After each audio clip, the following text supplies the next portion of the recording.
Hello viewers, আসসালামু আলাইকুম। বিদ্যালয় ওয়েব পেজ ডিজাইন ধারাবাহিক টিউটোরিয়াল পর্বের 22 পার্ট। এবারে আমি দেখাবো কিভাবে আপনারা নাম্বার মেনুতে যে শিক্ষক তথ্য আছে, এই শিক্ষক তথ্য পেজের এই বিস্তারিত তথ্য যোগ করবেন। এই বিস্তারিত লেখাগুলো আছে, আমি গত পর্বে দেখিয়েছিলাম। সেই বিস্তারিত তথ্যে আমরা আলাদা একটা পেজ যুক্ত করব। দেখুন, আমি বিস্তারিত লেখা ক্লিক করলে আলাদা একটা পেজ ওপেন হচ্ছে এবং এখানে ব্যাক বাটনে ক্লিক করলে আবার আগের পাতায় ফিরে আসতেছি। দেখুন, প্রতিটা শিক্ষকের এভাবে একটা করে পেজ তৈরি করা আছে, শিক্ষক পরিচিতি। আবার ব্যাক বাটনে ক্লিক করলে আবার আগের পাতায় চলে আসতেছি। তো এখন আমরা দেখব কিভাবে আমরা এরকম শিক্ষক পরিচিতি পাতা তৈরি করব। তো এটাকে আমি মিনিমাইজ করে রাখি। আচ্ছা, এরপর আমার যে মূল ফোল্ডার, সেই ফোল্ডারে আমি চলে আসি। ওয়েব পেজ ফোল্ডার, এখানে আমি আসলাম। এসে দেখুন, আমার গত পর্বে দেখানো ছিল যে শিক্ষক তথ্য আমরা যোগ করছি, কিন্তু শিক্ষক তথ্য এই পাতাটা আমরা তৈরি করছি স্যাম্পল ভাবে। তো এই স্যাম্পল পাতা আমরা এই যে বিস্তারিত তথ্য আছে, বিস্তারিত লেখা আছে, কিন্তু এগুলোতে কোনো লিঙ্ক তৈরি করা হয়নি। এই লিঙ্কটা আমরা এখন তৈরি করব। তো এই লিঙ্ক তৈরি করার জন্য আমাদের পেজ তৈরি করতে হবে। সেই শিক্ষকের বিস্তারিত তথ্য দিয়ে একটা পেজ বানাতে হবে, তারপর পেজটাকে লিঙ্ক করতে হবে। তো এই জন্য আমরা পেজ তৈরির জন্য কম্পোজার সফটওয়্যারটি ওপেন করব। আচ্ছা, ওপেন করার পর এটাকে আমরা সাইজটা একটু কমিয়ে নিব। আচ্ছা, 810, 12, 15 এরকম রাখবেন। এরপর আমরা এটাকে সেভ করব। তো সেভ করার জন্য সেভ বাটনে আমরা ক্লিক দেব, দিয়ে এখানে আমরা নাম লিখব টাইটেল বলতে আমার শিক্ষকের নাম হবে। এখানে আমি শিক্ষকের নামটাই দিচ্ছি, টাইটেল দিয়ে আমরা ওকেতে ক্লিক করব। আচ্ছা, ওকেতে ক্লিক করার পর এখানে ফাইলের নাম চাবে। তো ফাইলের নামে আমরা সবসময় ছোট অক্ষর ব্যবহার করব, সব ছোট। আচ্ছা, ফাইল টাইপ HTML থাকবে, এটা কিছু করার দরকার নেই। এখন আমার ফাইলটা সেভ করতে হবে। তো ফাইলটা সেভ করব কোথায়, সেটা আমাকে ওয়েব টেমপ্লেট ফোল্ডারের সেই টিচার্স ফোল্ডারেই সেভ করতে হবে। এখানে দেখুন, এই যে web page template number teachers. আপনাদের যদি ডিফল্টভাবে সরাসরি না আসে, তো আপনারা যাবেন, মনে করেন আমার ডেস্কটপে আছে। তো এখন আমি ডিফল্টভাবে আমার নাই, আমার ডেস্কটপে চলে আসছি। এখন আমি ওই ফোল্ডারে যাব। এই জন্য আমার যেখানে ফোল্ডারটা আছে, যেমন ওয়েব পেজ টেমপ্লেট ব্ল্যাঙ্ক, এই ফোল্ডারটা আমি ওপেন করে নেব। ওপেন করে নেওয়ার পর আমি নাম্বার ওপেন করব। নাম্বার ওপেন করার পর আমার টিচার্স নামে ফোল্ডার ওপেন করব। এই দেখুন, টিচার্স নামে ফোল্ডার আমার ওপেন হয়ে গেছে। তো এটা আমি গত পর্বে দেখিয়েছিলাম, ইমেজ এবং টিচার্স। তো আমরা এখন এইখানে ফাইলটা সেভ করব। এখন সেভ লেখাতে ক্লিক করলে ফাইলটা আমার এখানে সেভ হয়ে যাবে। তো আমার ফাইলটা সেভ হয়ে গেল। ঠিক আগের যে টিচার্স নামে ফাইলটা আছে, সেই ফাইলের পাশে আমরা ফাইলটাকে সেভ করব। তো সেভ হয়ে গেছে। আচ্ছা, সেভ করার পর আমরা এখন এখানে লিখব। কি লিখব, আমার যে নমুনা পেজটি আছে আমি সেটা দেখতেছি। এই যে আমার নমুনা পেজ, এখানে বিস্তারিত ক্লিক করলে আমার প্রথমে আসতেছে শিক্ষক পরিচিতি। তো আমি এখন শিক্ষক পরিচিতি লেখাটা এখানে লিখব। এই জন্য বিজয় বান্ন চ্যাপ্টার এখান থেকে আমি ইউনিকোড করে নেব। আমি এখানে লিখব শিক্ষক পরিচিতি। এটাকে আমি সেন্টার অ্যালাইনমেন্ট দেবো। এই জন্য এখানে ক্লিক দিয়ে সেন্টারে চলে আসবে। এরপর ফন্টটাকে সিলেক্ট করে একটু বড় করে নেব সুবিধা মতো। এটাকে বোল্ড করে দেব। আচ্ছা, ঠিক আগের মতোই কাজ, গত পর্বে যে ভিডিওটি আপনারা দেখেছেন ঠিক এভাবেই কাজ করতে হবে। এরপর আমার এখানে শিক্ষক পরিচিতি, এরপর আমি এখানে একটা ছক তৈরি করব। সেই ছকটা আমার কেমন হবে দেখুন, আমার টেবিলটা হবে এই যে একটা থাকবে, সারি থাকবে, আর কলাম থাকবে দুইটা, ডান পাশে ছবি, বাম পাশে আমার লেখা বিস্তারিত। তো এটা আমি এখন তৈরি করব। তো এই জন্য আমার এখানে যে টেবিল মেনু আছে, টেবিল মেনুতে ক্লিক করার পর আমার এখান থেকে সিলেক্ট করলেই হয়ে যাবে। আচ্ছা, এরপর এটা আমি একটু বড় করে নেব আমার প্রয়োজন মতো। হ্যাঁ, প্রয়োজন মতো বড় করে নেব। নেওয়ার পর এখান থেকে দেখুন এই ছবির ঘর, এটা তো ছবির ঘরটা আমি আপাতত একটু কম করে নিতে পারি, একটু কমিয়ে নিব। আচ্ছা, জাস্ট এখানে আমার ছবি থাকবে আর এখানে আমার লেখাগুলো থাকবে। তো লেখা, আপনার শিক্ষক সম্পর্কে যে বিস্তারিত তথ্য আছে, সেই তথ্য আপনারা আপনাদের প্রয়োজন মতো, আপনাদের সুবিধা মতো, আপনাদের ইচ্ছা মতো আপনারা এখানে লিখতে পারেন। তো আমার এখানে আমি লেখাগুলা লিখে রাখছি, এই লেখাগুলাই। তো আমি এখন এটা কপি করা আছে, আমার লেখা আছে। হ্যাঁ, এখান থেকে আমি জাস্ট কপি করে নিয়ে আমি এখানে পেস্ট করে দিচ্ছি। হ্যাঁ, দেখুন পেস্ট করে দিলাম। তো আপনারা এক এক করে লিখবেন, লিখতে সময় লাগবে, এই জন্য আমি কপি করে রাখছিলাম, কপি করে পেস্ট করলাম। আচ্ছা, এটাকে আমরা একটু বড় করে নিতে পারি লেখাগুলোকে। আচ্ছা, এরপর দেখুন যে নাম, পদবি, শিক্ষা যোগ্যতা, পেশাগত প্রশিক্ষণ, জন্ম তারিখ, চাকরিতে প্রথম যোগদান, বিদ্যালয়ে যোগদান, অবসর গ্রহণের তারিখ, বৈবাহিক অবস্থা, সন্তান সংখ্যা, ধর্ম, মোবাইল নম্বর, আপনারা ইমেলও দিতে পারেন। আচ্ছা, এরপর আমরা নিচে যে অংশটা সেই অংশটা তৈরি করব। নিচের অংশ আছে দেখুন অন্যান্য প্রশিক্ষণ, তারপর আবার একটা টেবিল আছে, তারপর ব্যাগ আছে। তো এখন আমরা অন্যান্য প্রশিক্ষণ তৈরি করার জন্য লিখব, এটা আমরা একটু ইন্টারচেপে একটু নিচে আসি, এখন আমরা লিখব অন্যান্য প্রশিক্ষণ। আচ্ছা, ইন্টারচেপে নিচে আসি, এখন এখানে আমাকে আবার একটা টেবিল তৈরি করতে হবে। তো টেবিলে আমার কি কলাম থাকতেছে 3টে, আপনারা 4টাও করতে পারেন। তো আমি আপাতত 3টা করছি, আপনাদের যদি প্রয়োজন হয় 4টাও করতে পারবেন। যে তারিখ, একটা শুরুর তারিখ, প্রশিক্ষণ শুরুর তারিখ, একটা শেষ তারিখ আপনারা দিতে পারেন। আর না হলে এক কলামে আপনারা তারিখ এত থেকে এত, এত থেকে এত এইভাবে দেখাইতে পারেন। তো আপনাদের খুশি, আপনারা 2 কলম এখানে করতে পারবেন, 1 কলম ব্যবহার করতে পারেন। তো আমি আপাতত 3 কলমে দেখাচ্ছি। তো এখন আমরা এখানে টেবিল অ্যাড করব, টেবিল নেব। টেবিল নেওয়ার জন্য আমরা জাস্ট এখান থেকে টেবিলে ক্লিক দিয়ে আমরা 3 কলাম নিচ্ছি, 3 কলাম। আপাতত আমি আচ্ছা এই কয়েকটাই নিচ্ছি। এরপর আমার এই কলামগুলোতে আমার এখন লিখতে হবে। কলাম রো তৈরি হয়ে গেল। এখন এটাতে আমার প্রথম যেটা অপশন আছে সেটা হচ্ছে ক্রমিক নম্বর, প্রশিক্ষণের নাম, তারিখ।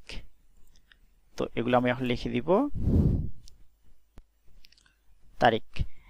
তারিখ আপনারা এখানে শুরুর তারিখ শেষ তারিখ আলাদাভাবে 2টা কলাম নিতে পারেন। আচ্ছা, এরপর দেখুন আমার ঘরগুলো একটু ছোট বড় হয়ে গেছে। তো এটা আমি এখন ঠিক করে নেব। এই জন্য আমরা এই ক্রমিক নম্বর ঘরটা এত বড় দরকার নেই, এটাকে আমার ছোট করার জন্য এই ক্রমিক নম্বরে বা নিচে ক্লিক দিলে এখানে এই যে অ্যাঙ্কর তৈরি হবে। তো এটাকে আমরা টানলে ছোট হয়ে যাবে।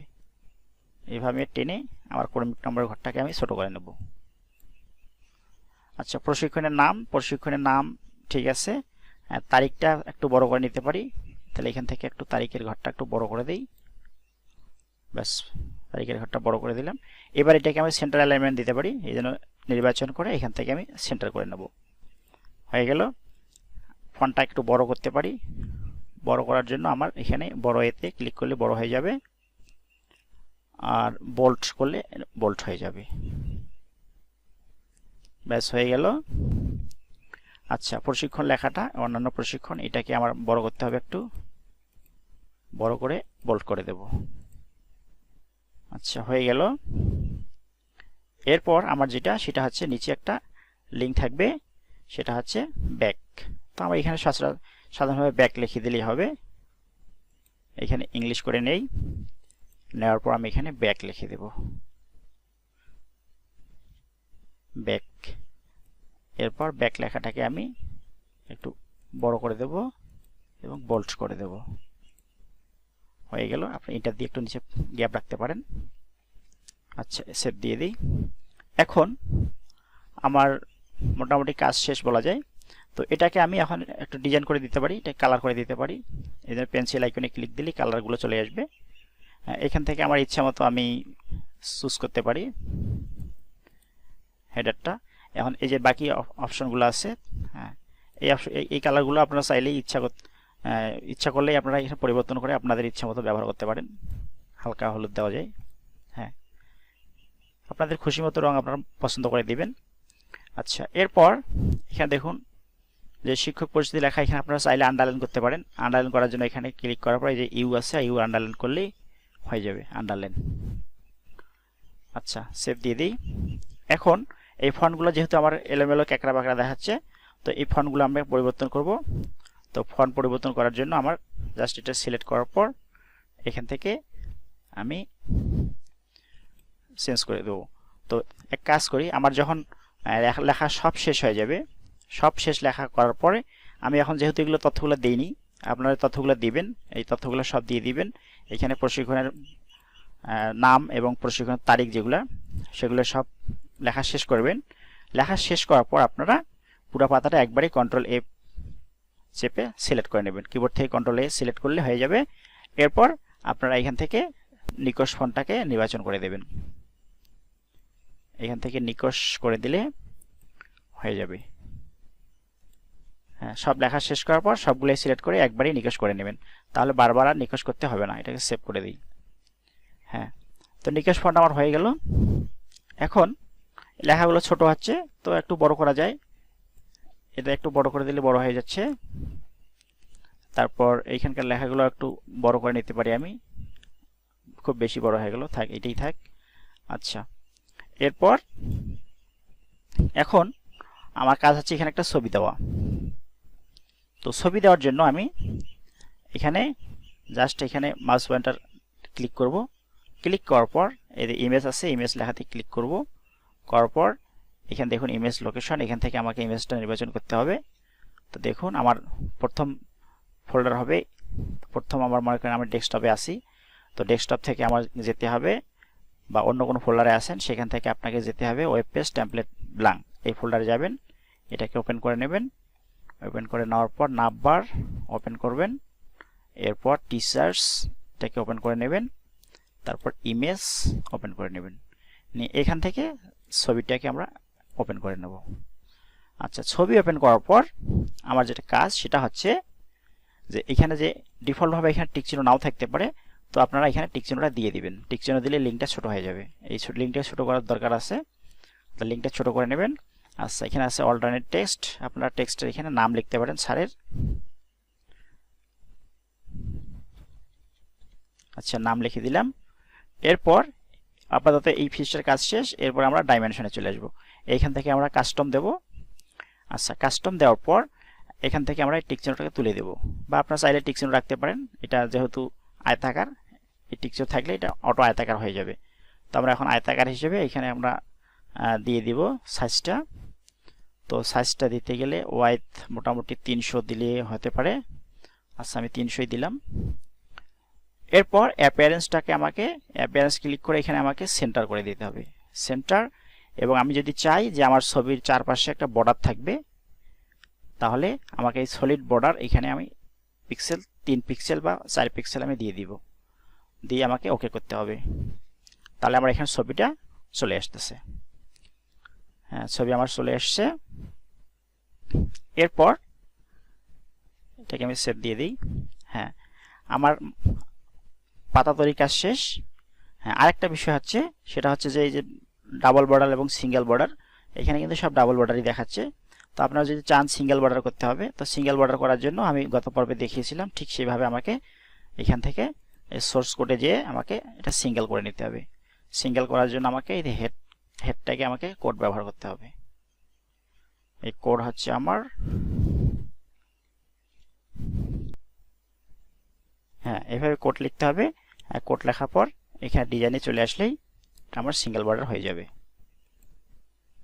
আচ্ছা, আপাতত আমার এটার কাজ শেষ। এখন আমাকে লিঙ্ক যুক্ত করতে হবে। তো লিঙ্ক করার জন্য আমার যে প্রথম লিঙ্কটা হচ্ছে, এই দেখুন আমাকে ব্যাক লিঙ্ক, এই ব্যাক লিঙ্কটাকে আমার ঠিক করতে হবে, যাতে ব্যাক ক্লিক করলে আমি পূর্বের পাতায় ফিরে আসি। তো এইটাকে আমি সিলেক্ট করে নেব, এটাকে নির্বাচন করে নেব। নেওয়ার পর এখান থেকে আমাকে এই যে দেখুন লিঙ্ক একটা ট্যাব আছে আইকন, লিঙ্ক, এই লিঙ্কে ক্লিক দিতে হবে। লিঙ্কে ক্লিক দেওয়ার পর এখানে দেখুন যে ফোল্ডার আছে, এই ফোল্ডারে আমাকে যেতে হবে।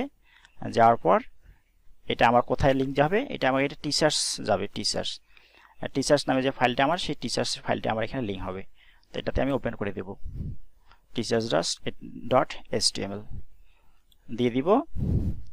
আচ্ছা, এটা দেওয়ার পর এখানে বলা আছে target link to copy opened. হ্যাঁ, টার্গেট, তো টার্গেট এখানে ব্ল্যাঙ্ক দিলে অন্য পাতায় যাবে, না দিলে কোনো সমস্যা নেই, ওইখানেই তৈরি হবে। আচ্ছা, এরপর আমরা এখান থেকে ওকে করে দেব। তাহলে আমার এটা লিঙ্ক হয়ে গেল। আচ্ছা, এটা লিঙ্ক হয়ে গেল, আমরা সেভ করে দেই। এরপর আমার যেটা কাজ সেটা হচ্ছে, এটা পাতার কাজ আমার মোটামুটি শেষ।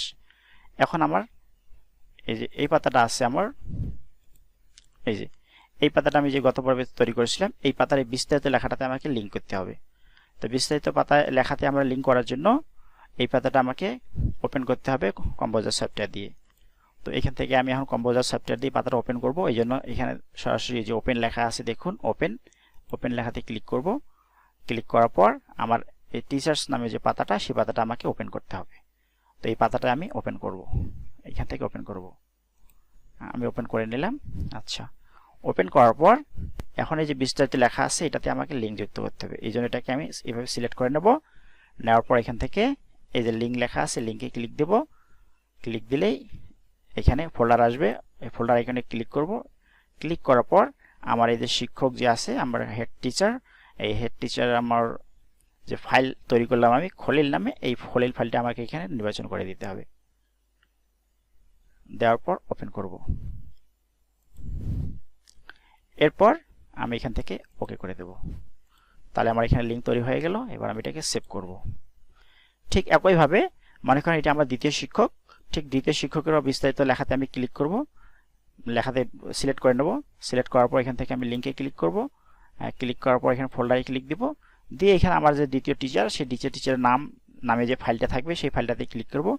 এইভাবে প্রতিটা টিচারের নামে একটা করে ফাইল হবে এবং এই বিস্তারিত লিঙ্কগুলা এই টিচারের নামের ফাইলে অ্যাড করে দিতে হবে। তো এখন যেহেতু আমরা এখানে অন্য কোনো টিচার আমি অ্যাড করিনি, তো আপাতত আমি আপনাদের দেখাচ্ছি। মনে করেন এটাকে আমি আবার দিলাম, দিয়ে ওপেন করে দিলাম, ওকে করলাম। হ্যাঁ, এইভাবে আমি এটা এবং এটা দুইটা দেখালাম নমুনা হিসেবে। আপনারা বাকি কাজগুলো আপনারা নিজে করতে পারবেন। তো এটাকে আমার এখন সেভ করতে হবে। আপনারা অবশ্যই সেভ করবেন, এটা যেন ভুলে যাবেন না। আচ্ছা, সেভ করলাম। আপাতত এটাকে মিনিমাইজ করে রাখি। এখন আমি আমার যে সাইট, সেই সাইটে আসলাম। আমার এটাকে রিফ্রেশ করে নেই।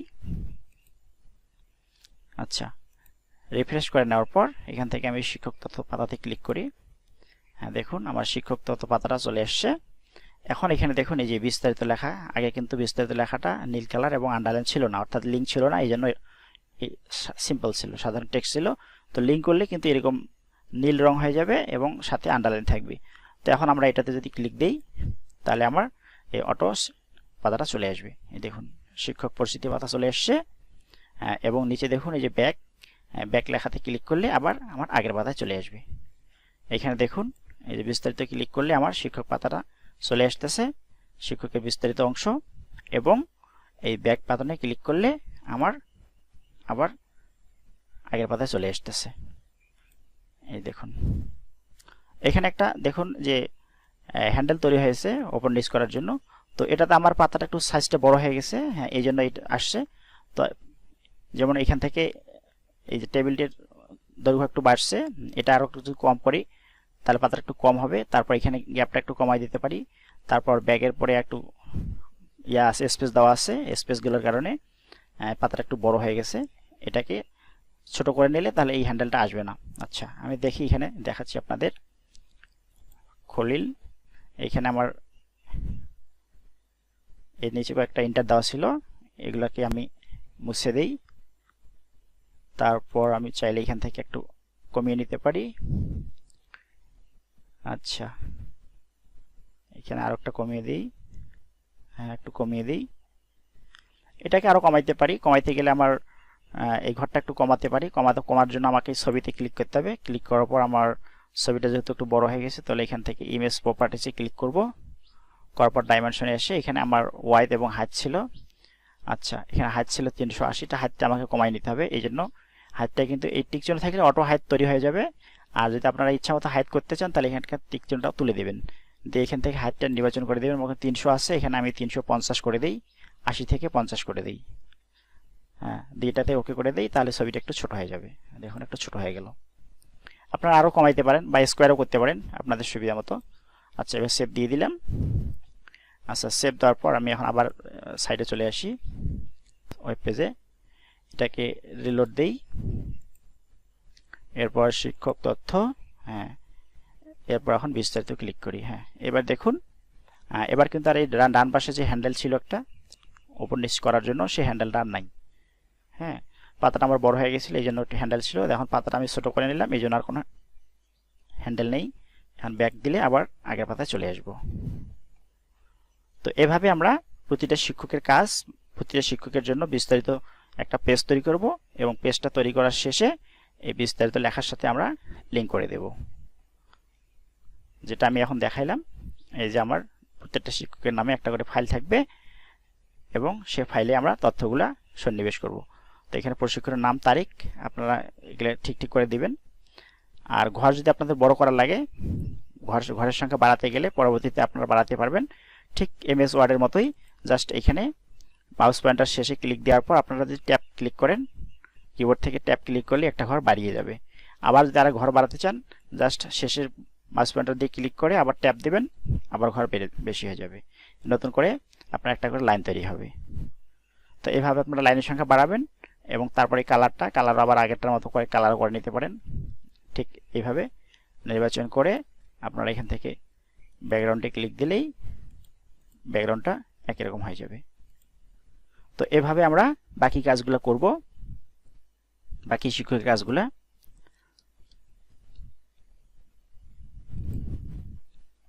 আচ্ছা, এরপরে যদি আপনাদের কোনো সমস্যা হয় বা সমস্যা মনে হয় তাহলে আপনারা ভিডিওতে কমেন্ট করতে পারেন, বা যদি হোয়াটসঅ্যাপ গ্রুপে থাকেন তাহলে হোয়াটসঅ্যাপ গ্রুপে আপনারা কমেন্ট করতে পারেন। আমি চেষ্টা করব কমেন্টের উত্তর দেওয়ার। তো আজকের ভিডিও এ পর্যন্তই। আপনারা সবাই ভালো থাকবেন। সবাইকে ধন্যবাদ। আল্লাহ হাফিজ।